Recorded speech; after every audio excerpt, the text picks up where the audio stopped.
افسوس کے بڑے بڑے مفتی اور شیخ الاسلام کہلانے والے یہاں ان حدیثوں کو چھپا کر آخر کس کو راضی کر رہے تھے؟ سرکار فرما رہے ہیں لا عدوہ، تو ہمیں تو کروڑوں بار فضاؤں میں اڑتا ہوا کرونا نظر بھی آئے گا تو پھر بھی لا عدوہ پر ایمان رکھیں گے۔ کچھ وہ ہیں کہ جن کے جرم کی وجہ سے انہیں کرونا لگے گا، لیکن امت مسلمہ کے لیے جو بالعموم ہے وہ عذاب نہیں ہوگا بلکہ رحمت ہوگی، کہ جس نے اس پر دین چھپایا ہے ہم اس کو ڈیبیٹ کی دعوت دیتے ہیں۔ یہ طاہر القادری کو میں کہہ رہا ہوں، اور اگر تقی عثمانی بولا ہے تو میں اسے بھی خطاب کر رہا ہوں۔ سب کچھ ہی بند کر دو تو کل انہیں روٹی کون کھلائے گا؟ آج پتا چلے مندر والوں کا اور مسجد والوں کا فرق کیا ہے۔ یہ ناداں گر گئے سجدے میں جب وقت قیام آیا۔ اللہ اکبر، اللہ اکبر، اللہ اکبر، لبیک لبیک لبیک یا رسول اللہ صلی اللہ علیہ وسلم۔ الحمدللہ رب العالمین الذی قیل فی شأنہ وَإِذَا مَرِضْتُ فَهُوَ یشفین، والصلاة والسلام علی خاتم المرسلین سید الاولین والآخرین وعلی آلہ واصحابہ اجمعین، اما بعد فاعوذ باللہ من الشیطان الرجیم، بسم اللہ الرحمن الرحیم۔ وَإِن مِّن شَيْءٍ إِلَّا عِندَنَا خَزَائِنُهُ وَمَا نُنَزِّلُهُ إِلَّا بِقَدَرٍ مَّعْلُومٍ۔ صدق اللہ العظیم وصدق رسولہ النبی الکریم الامین۔ ان اللہ وملائکتہ یصلون علی النبی یا ایہا الذین آمنوا صلوا علیہ وسلموا تسلیما۔ الصلاۃ والسلام علیک یا سیدی یا رسول اللہ وعلی آلک واصحابک یا حبیب اللہ۔ الصلاۃ والسلام علیک یا سیدی یا خاتم النبیین وعلی آلک واصحابک یا اول النبیین ویا آخر النبیین۔ مولاي صل وسلم دائما ابدا علی حبیبک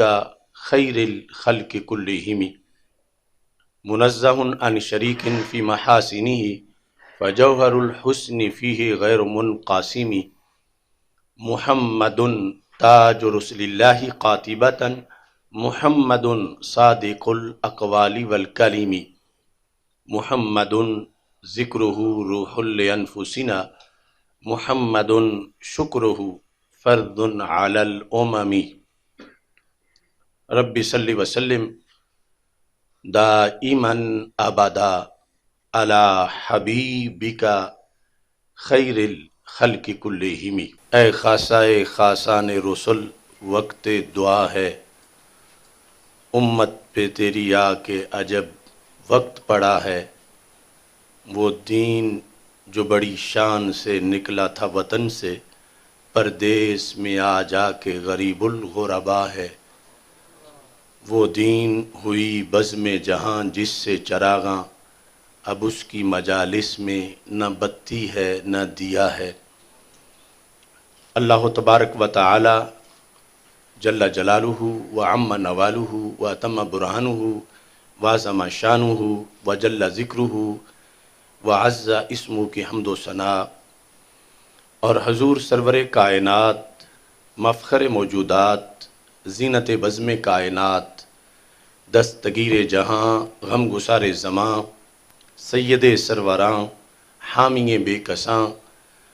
قائد المرسلین خاتم النبیین، احمد مجتبیٰ جناب محمد مصطفیٰ صلی اللہ علیہ وآلہ واصحابہ وبارک وسلم کے دربار گوہر بار میں ہدیہ درود و سلام عرض کرنے کے بعد، السلام علیکم ورحمۃ اللہ وبرکاتہ۔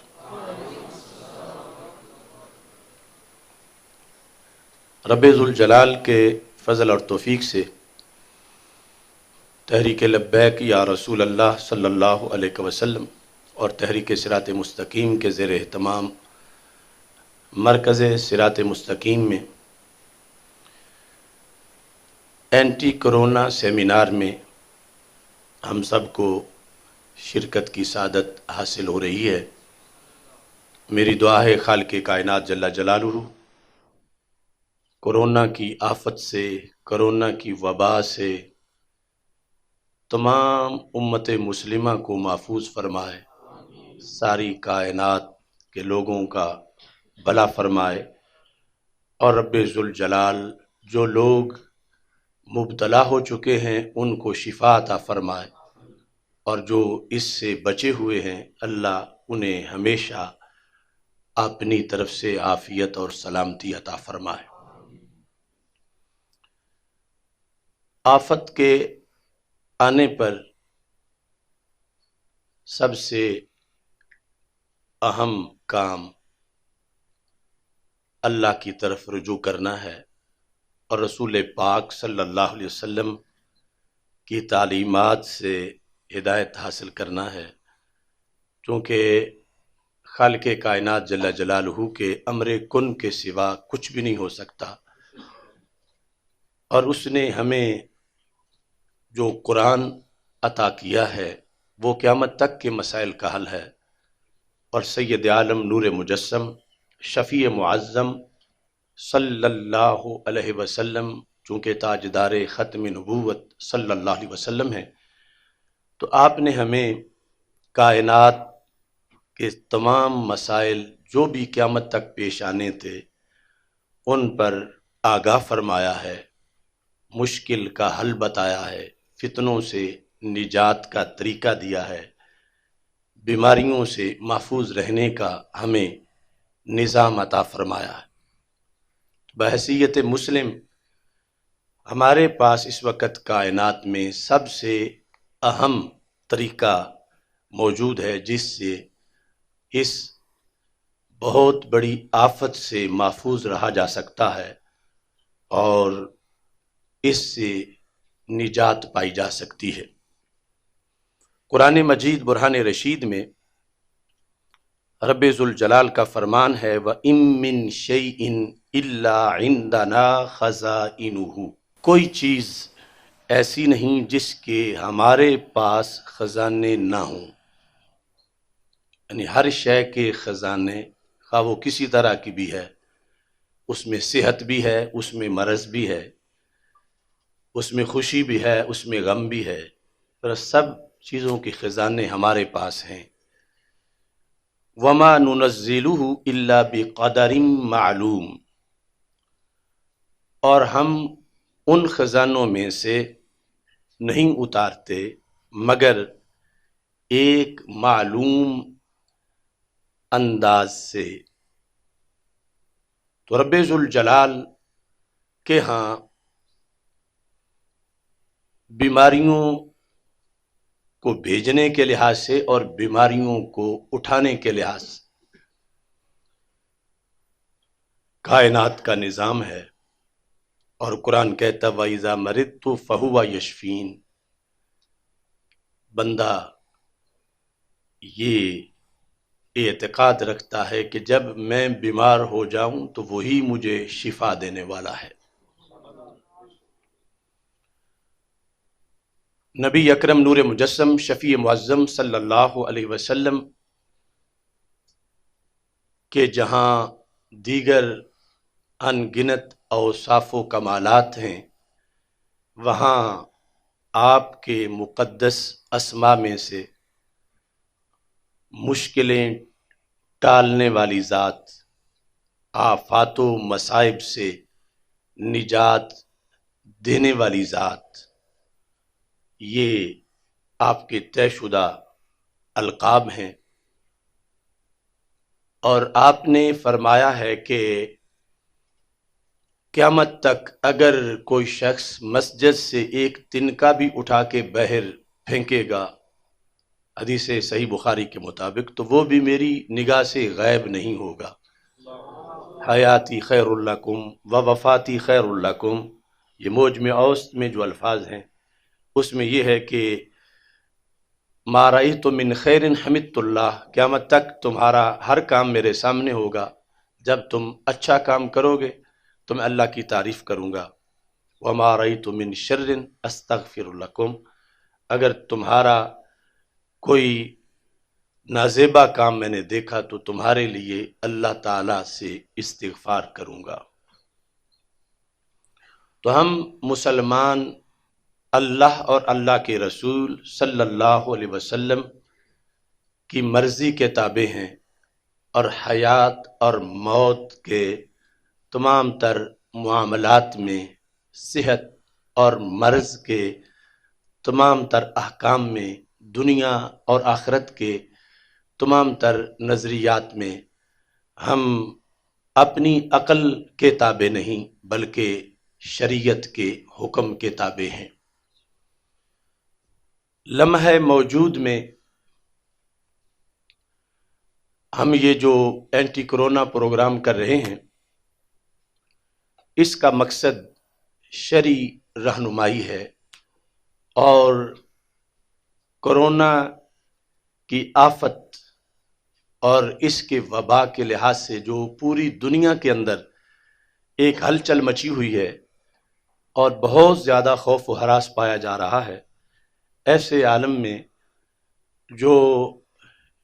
انسانیت کی صحیح ترین رہنمائی ہے اور تحفظ ہے،